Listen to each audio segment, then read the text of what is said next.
చిన్ను, ఏంటే ఇవాళ సండే కదా, ఏం స్పెషల్ చేసుకుందాం? బిర్యానీ తిని తిని బోర్ కొట్టింది. తెలంగాణ స్టైల్లో bagara rice with chicken curry చేసుకుందాం, సరేనా? బగారా రైసా? నాకు తెలుసులే నీకు రాదని, నేను హెల్ప్ చేస్తా, ఎందుకంటే నేను తెలంగాణ బిడ్డనే కదా.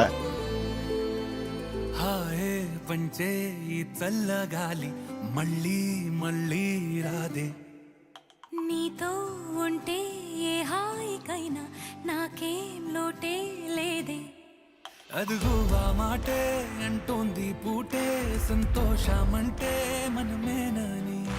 ఇదిగో ఈ ఆటే ఆడే అలవాటే, మానేయవేంటో కావాలని. నువ్వే ఉంటే చాలే, మరిచిపోనా